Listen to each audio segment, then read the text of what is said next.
Hello everyone, कैसे हैं आप सब? बढ़िया एकदम।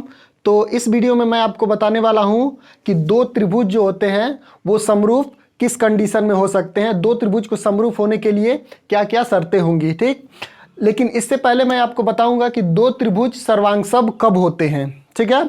सर्वांगसम होने के लिए क्या क्या आपको प्रतिबंध है, कौन कौन सी कंडीशन है जिसके कारण दो त्रिभुज जो होंगे सर्वांगसम हो जाएंगे। देखिए, सर्वांगसम और समरूप का मतलब ये होता है, सर्वांगसम का मतलब ये होता है कि अगर दो वस्तुएं हैं, ठीक है, अगर उनकी साइज मतलब आकार आकृति बिल्कुल एक जैसी हो, ठीक है, उन दोनों में विभेद करना संभव ना हो, तो इस तरह की आकृति को हम क्या बोलते हैं? सर्वांगसम बोलते हैं, ठीक ना, कि एक दूसरे के सर्वांगसम है। जैसे मान लीजिए कि अगर दो वृत्त है आपका, दो वृत्त, अगर दोनों वृत्त की त्रिज्याएं आपकी बराबर होंगी तो ये कहा जाएगा कि ये दोनों जो वृत्त हैं वो क्या है? आपके सर्वांगसम है, ठीक ना, एक दूसरे के सर्वांगसम है। लेकिन अगर कहा जाए कि एक वृत्त जिसकी त्रिज्या 5 सेंटीमीटर है और दूसरा वृत्त जो है उसकी त्रिज्या आपकी मान लीजिए 6 सेंटीमीटर है, तो ये सर्वांगसम नहीं कहे जाएंगे। ये जो कहे जाएंगे वो आपके होंगे समरूप, ठीक है ना। तो जो दो वृत्त होते हैं वो एक दूसरे के समरूप होते हैं, लेकिन अगर उनकी त्रिज्याएं बराबर हो जाएं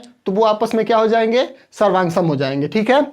अगर सेम इसके बाद अगर बात की जाए दो आयत की, दो आयत, ठीक है, दो आयत कब सर्वांगसम होंगे? देखिए, दो आयत कब सर्वांगसम होंगे? जब उनकी आपस की लंबाई बराबर हो, दोनों की लंबाई बराबर हो और दोनों की चौड़ाई बराबर हो, ठीक है ना। लंबाई लंबाई के बराबर हो और चौड़ाई चौड़ाई के बराबर हो, तो जो आपका जो चतुर्भुज है, यानी जो आपका यहाँ पे आयत है, वो सर्वांगसम होंगे, ठीक है। लेकिन अगर यहाँ पे समरूप की बात की जाए तो समरूप कैसे होगा? समरूप होने के लिए क्या कंडीशन होती है, ठीक है। समरूप होने के लिए कंडीशन ये होती है, देखिए, एक आयत है दूसरा आयत है, तो दोनों आयत जो है आपका समरूप होगा, ठीक है। लेकिन यहाँ पे हमें इन सब चीज़ों के ऊपर बात नहीं करनी है, हमें सिर्फ बात करनी है कि दो त्रिभुज समरूप कब होंगे और दो त्रिभुज सर्वांगसम कब होंगे, ठीक है। बात समझ में आई? तो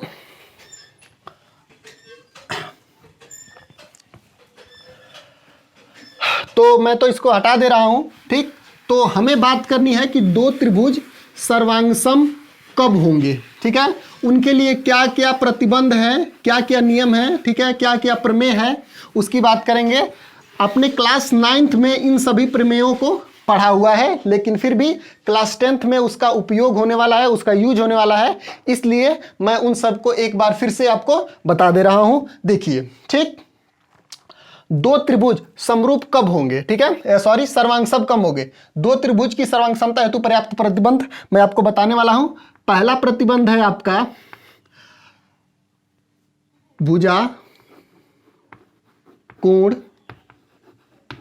भुजा सर्वांगसमता प्रमेय, सर्वांगसमता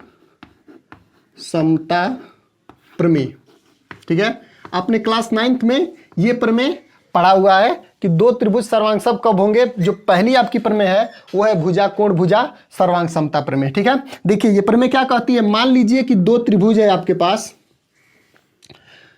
एक ये त्रिभुज हो गया और दूसरा त्रिभुज मैं यहां पे ले रहा हूं, ठीक है,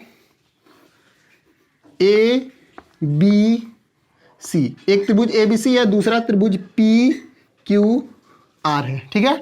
तो इस सर्वांगसम भुजा कोण भुजा सर्वांगसम प्रमेय के अनुसार क्या है?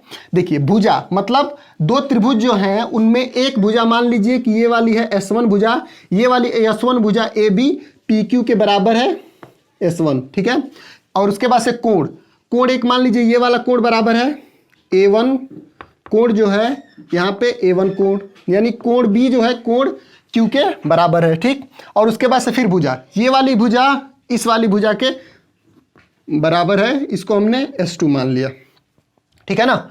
तो आपका ये जो भुजा कोण भुजा सर्वांगसमता प्रमेय है वो क्या कहती है कि अगर कोई भी त्रिभुज, दो त्रिभुज हैं, ठीक, अगर उनमें एक भुजा, ठीक, और एक कोण और एक भुजा, ठीक ना, कहने का मतलब ये है कि दो भुजाएं और उनके बीच का कोण, ठीक है ना। दो ऐसी भुजाएं हैं, एक ये वाली भुजा, एक ये वाली भुजा। देखिए एक ये भुजा और फिर एक ये भुजा, ये दो भुजाएं और उनके बीच का अगर कोण बराबर हो तो हम क्या बोल देंगे कि ये जो दोनों त्रिभुज हैं वो आपके सर्वांगसम होंगे।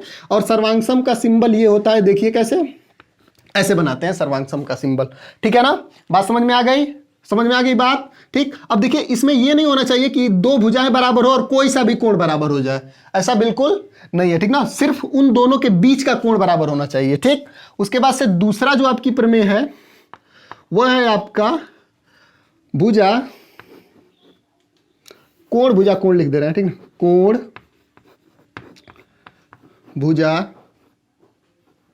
कोण। ठीक, सर्वांगसम प्रमेय। यह प्रमेय ये कहती है कि अगर एक कोण बराबर है, ठीक ना, इस त्रिभुज में देखिए एक कोण बराबर है, A1 कोण A1 के बराबर है। ठीक, उसके बाद से एक भुजा, कोई सी भी भुजा बराबर है, S2 भुजा मान लीजिए कि S2 भुजा के बराबर है। ठीक, एक कोण बराबर है A1 A1 के बराबर है और एक भुजा बराबर है S2 S2 और कोण बराबर है एक ठो। मान लीजिए कि ये वाला कोण आपका है A2, ये जो कोण है A2 यहाँ पे इस कोण के बराबर है। ठीक ना, तब भी जो होगा दो त्रिभुज आपका सर्वांगसम होगा। यहां पे देखिए कोण भुजा कोण लिखा हुआ है, इसे आप ऐसे भी लिख सकते हैं, भुजा भुजा कोण कोण कोण कोण। ठीक है, आप इसे ऐसे भी लिख सकते हैं, आप इसे जिस तरह से मन कर रहे हैं आप उस तरह से लिख सकते हैं। इसमें कोई बांड नहीं है कि भुजा बीच में होनी चाहिए या फिर कोई इधर उधर नहीं होना चाहिए। ठीक ना, इसको आप किसी तरीके से भी लिख सकते हैं, इस तरीके से भी लिख सकते हैं, इस तरीके से भी लिख सकते हैं। ठीक ना, अगर दो कोण बराबर है किसी भी त्रिभुज के, ठीक है, दो त्रिभुज है, इसमें दो कोण बराबर है तो क्या होगा ये, और दो कोण बराबर है साथ साथ एक भुजा भी बराबर होना आवश्यक है। ठीक ना, अगर दो कोण बराबर हो गए और एक भुजा बराबर हो गई तो हम बोल देंगे कि वो जो त्रिभुज है वो क्या होगा, सर्वांगसम होगा। ठीक है ना। और तीसरी कंडीशन क्या है आपकी, तीसरी प्रमेय क्या है भाई, तीसरी प्रमेय होती है भुजा भुजा भुजा भुजा भुजा भुजा। ठीक है, अभिग्रहण बोलते हैं इसको, भुजा भुजा भुजा अभिग्रहण। ठीक है, तो भुजा भुजा भुजा ये प्रमेय ये कहती है कि अगर दो त्रिभुज हैं उनकी तीनों भुजाएं बराबर है, S1 भुजा S1 भुजा के बराबर है, S2 भुजा S2 भुजा के बराबर है और जो ये S3 भुजा है S3 भुजा के बराबर है, तो भी हम बोल देंगे कि ये जो त्रिभुज है, इस त्रिभुज, ये दोनों आपस में क्या है, सर्वांगसम है। ठीक ना, बात समझ में आ गई। ये हो गई तीन कंडीशन। ठीक, एक चौथी कंडीशन है जो होती है कोण, सॉरी, समकोण कोण भुजा। ठीक ना, तो चौथी कंडीशन भी लिख लेते हैं और ये जो चौथी कंडीशन है वो सिर्फ और सिर्फ समकोण त्रिभुज के लिए मान्य है। ठीक है, किसी और त्रिभुज में ये काम नहीं करती है, ये सिर्फ और सिर्फ समकोण त्रिभुज के लिए है। ठीक ना, तो चौथी जो कंडीशन है आपकी वो क्या है, समकोण समकोण कोण भुजा। ठीक ना, ये प्रमेय ये कहती है कि मान लीजिए कि दो समकोण त्रिभुज हैं, एक ये वाला समकोण त्रिभुज हो गया, ABC ही इसका भी नाम रख लेते हैं। ठीक है, और एक दूसरा समकोण त्रिभुज ये हो गया PQR। ठीक है, कहता है कि भुजा भुजा भुजा, सॉरी ये तो तीसरा, कहता है कि समकोण कोण भुजा मतलब समकोण। भाई दोनों समकोण त्रिभुज है तो दोनों का एक तो कोण 90 अंश होगा ही, समकोण त्रिभुज उसी को कहते हैं जिसमें का एक कोण 90 अंश हो। ठीक ना, तो ये दोनों बराबर हो गया। ठीक, उसके बाद से एक कोण, कोण बराबर हो गया, ये मान लीजिए ये आपका कोण है, कोण आपस में बराबर हो गया। ठीक ना, और एक भुजा बराबर है, मान लीजिए कि ये वाली भुजा बराबर है S1। ठीक है, तो इस कंडीशन में जो होगा आपका ये दोनों त्रिभुज क्या होंगे, सर्वांगसम होंगे। ठीक है, क्लियर है। देखिए यहां पे अगर आप समकोण की बात करें तो ये कोण है, कोण, ये भुजा भुजा, अगर आप देखोगे तो ये कोण भुजा भुजा है। ठीक ना, लेकिन ऐसी कोई कंडीशन ऊपर नहीं दिख रही है कि एक कोण हो और कोई दो भुजा बराबर हो जाए तो आपका काम बन जाएगा। ठीक ना, बात समझ में आई। यहाँ पे भुजा भुजा दो है लेकिन इसके बीच का कोण है, ध्यान दीजिएगा, ऐसे आप इसको नहीं लिख सकते हैं। ठीक है ना, इनमें और इनमें जमीन आसमान का अंतर है। ठीक, बात समझ में आ गई। तो ये जो सिर्फ है वो आपका समकोण त्रिभुज के लिए वैलिड है। बात समझ में आ गई। ठीक, अच्छा, अगर आपको दो त्रिभुज सर्वांगसम दिख रहे हैं तो उससे आप 6 परिकल्पनाएं निकाल सकते हैं। इस त्रिभुज, मान लीजिए कि ये त्रिभुज और ये त्रिभुज आपको सर्वांगसम दिया हुआ है, ठीक, तो इससे आप 6 बातें निकाल सकते हैं, इसमें 6 जानकारी आप निकाल सकते हैं इससे, ठीक है। देखिए वो 6 जानकारी क्या क्या है मैं आपको बताता हूं। देखिए, अगर त्रिभुज ए बी सी और पी क्यू आर सर्वांगसम है तो हम क्या लिखेंगे, हम क्या लिखेंगे, त्रिभुज ए बी सी सर्वांगसम त्रिभुज पी क्यू आर, ऐसे लिखते हैं, ठीक है। त्रिभुज ए बी सी सर्वांगसम त्रिभुज पी क्यू आर, ये दोनों सर्वांगसम है, ठीक है। तो इससे क्या क्या जानकारी मिल रही है हमें, देखिए इससे जानकारी ये मिली, पहली जानकारी कि ए बी भुजा जो होगी वो पी क्यू भुजा के बराबर। देखिए मैं लिखने का तरीका बता रहा हूं, ठीक है, ये काम करेगा आपको समरूप में, ठीक ना। तो देखिए कैसे, ए बी भुजा जो है वो किसके बराबर होगी, पी क्यू के बराबर होगी, तो ए बी बराबर पी क्यू, ठीक। फिर बी सी जो भुजा है वो किसके बराबर होगी, क्यू आर के भुजा होगी। देखिए आगे का 2 लिया हूं, फिर बीच वाला और लास्ट वाला लिया हूं, तो आगे का 2 फिर बीच वाला और लास्ट वाला, ठीक ना। तो दूसरा नंबर जो है आपका वो बी सी भुजा जो है वो किसके बराबर होगी, वो क्यू आर के बराबर होगी, ठीक। अब एक पहले वाले को ले रहा हूं, एक लास्ट वाले को ले रहा हूं, 3 आपका जोड़ा बन रहा है, ठीक, इतना हो गया भाई। तो ये आपका ए सी जो होगी वो भुजा किसके बराबर होगी, पी आर के बराबर होगी, ठीक। 3 हमें जानकारी मिल गई। अब 3 और जानकारी देखिए, चौथी जानकारी, या फिर इसको पहली कर लेते हैं, ठीक ना, चौथी कर लेते हैं क्योंकि 3 हो गया, ठीक है। चौथी जानकारी क्या मिलेगी कि जो कोण ए होगा कोण पी के बराबर होगा, कोण ए बराबर कोण पी। देखिए पहला वाला कोण ए कोण पी के बराबर होगा। 5वीं जानकारी क्या है कि कोण बी जो है वो किसके बराबर होगा, कोण क्यू के बराबर होगा। और लास्ट है आपका कोण सी जो होगा वो किसके बराबर होगा, कोण आर के बराबर होगा, ठीक है। और ये जो जानकारी हमें जिस नियम से निकल रही है उसको हम बोलते हैं, उसको हम बोलते हैं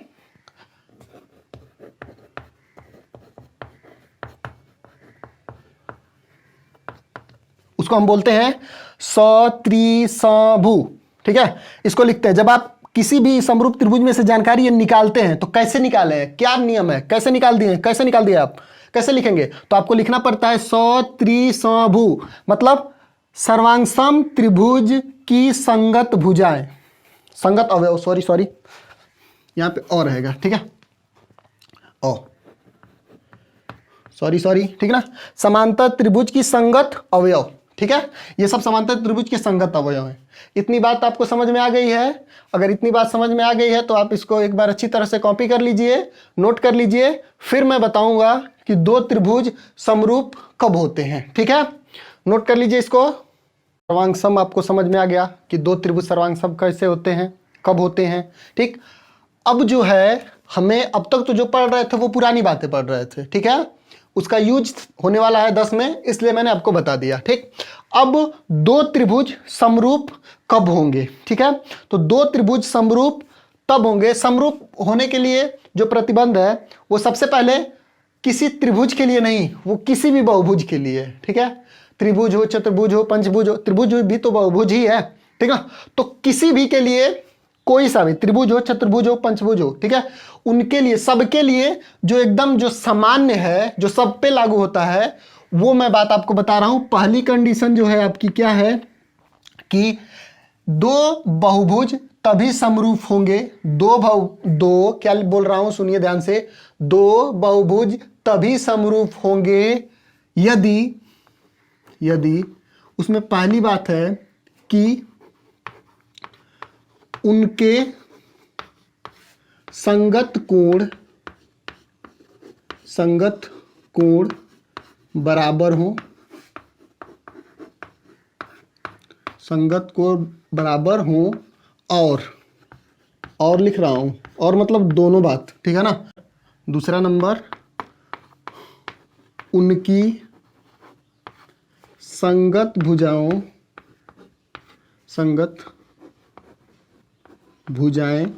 समानुपाती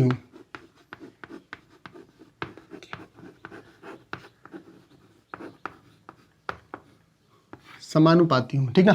कोई सा भी बहुभुज है, ठीक है, त्रिभुज की बात नहीं कर रहे हैं, कोई सा भी बहुभुज है, ठीक है, अगर उनमें सिर्फ ये दो चीज अगर निकल जाती है, दो चीज, दो प्रॉपर्टी, दो गुण उनमें से निकल जाता है, तो हम बोल देंगे कि जो वो दोनों बहुभुज हैं वो क्या हैं, समरूप हैं। पहली कंडीशन है कि उनके संगत कोण बराबर होने चाहिए। जो कोई भी आपका बहुभुज है उनके जो संगत कोण हैं आपस में बराबर होने चाहिए। और दूसरी कंडीशन है कि उनकी संगत भुजाएं समान अनुपात में होनी चाहिए, ठीक है, उनकी संगत जो भुजाएं होंगी वो समान अनुपात में होनी चाहिए। ठीक, बात समझ में आ गई। अब देखिए इस बात को मैं कुछ उदाहरण के तौर पे बताऊंगा, पहले इसको नोट कर लीजिए। सबसे पहले मैं दो आकृति ले रहा हूं, उसके बाद से मैं बताऊंगा कि ये समरूप है कि नहीं है, ठीक है। एक ये आकृति हो गई और ये आपकी एक ये आकृति हो गई, ठीक है। ये 4 है, ये 4 है, ये 3 है, ये 3 सेंटीमीटर में है, ठीक है। 2 2 2 2 ये आपका वर्ग है और ये आपका आयत है। समरूप है कि नहीं है, ठीक है। अच्छा, आपको पता है कि सभी कोण 90 अंश के होने वाले हैं, है ना, 90 अंश 90 अंश 90 अंश सब, ठीक।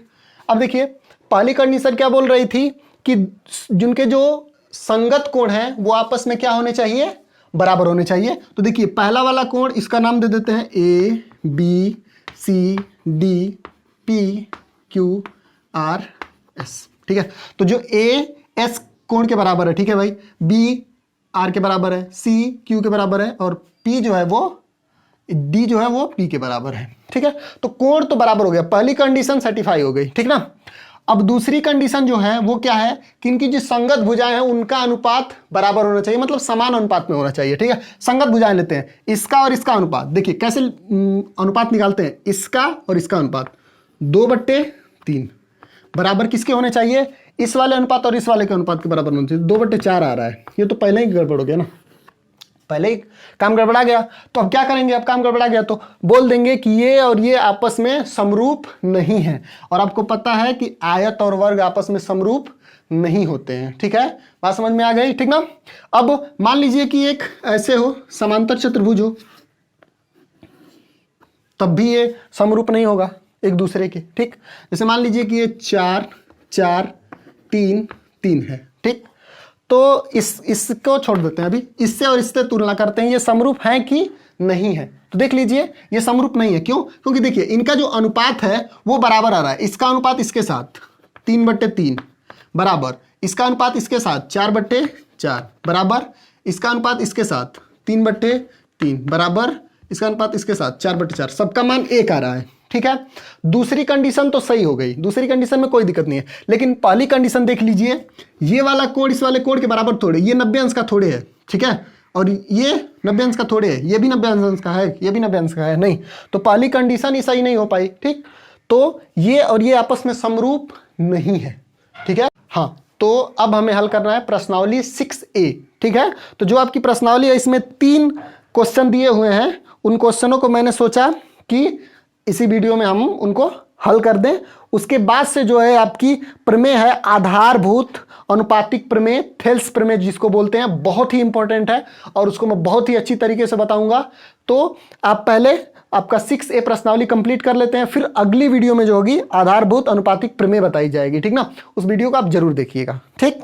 तो चलिए क्या बोल रहा है, ये पहला क्वेश्चन बोल रहा है कि निम्नलिखित युग्मों के 2 भिन्न भिन्न उदाहरण दीजिए, ठीक है। किताब होगी आपके पास, उसमें पहला नंबर है समरूप आकृतियां, ठीक।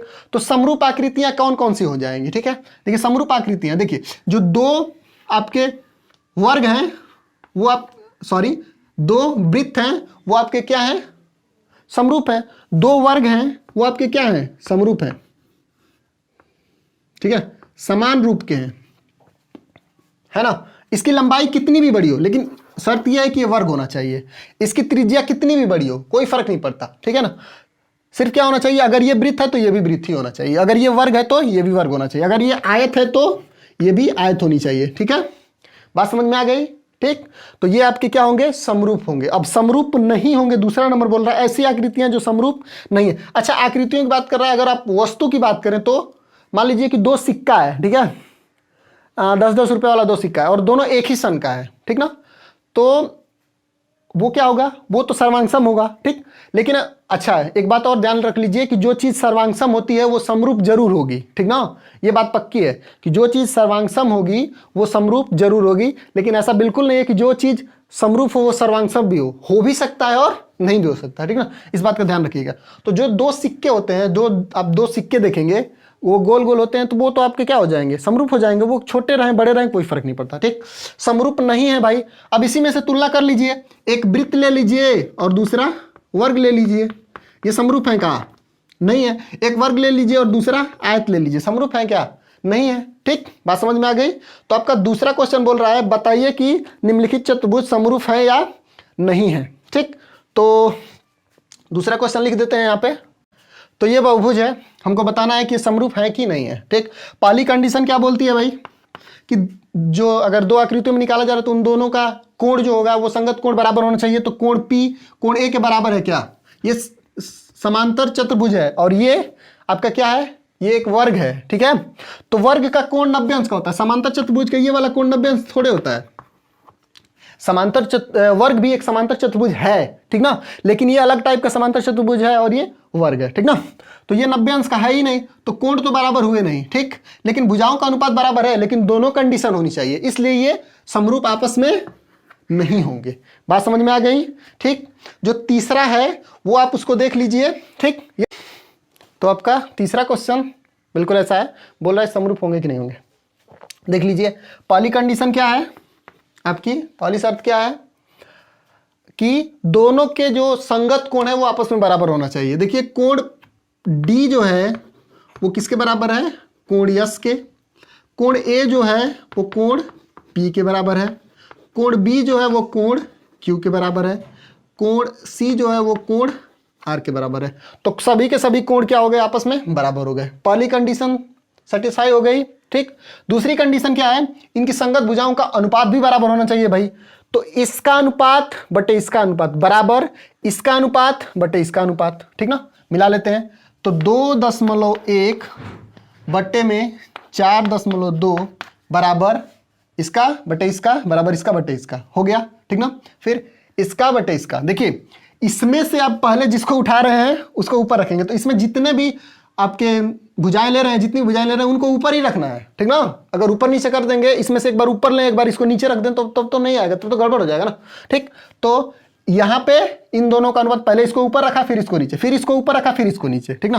तो 1.5 बटे में 3 बराबर, फिर इसको ऊपर रखेंगे 2.5 बटे में 5, ठीक ना। फिर और यहाँ से इसको रखेंगे तो चौथा होगा 2.4 बटे में 4.8। देखिए 1 बटे 2 1 बटे 2 1 बटे 2 1 बटे 2, सबका अनुपात बराबर आ गया, चेक कर लो, है ना। तो आपका ये क्या होंगे, समरूप होंगे।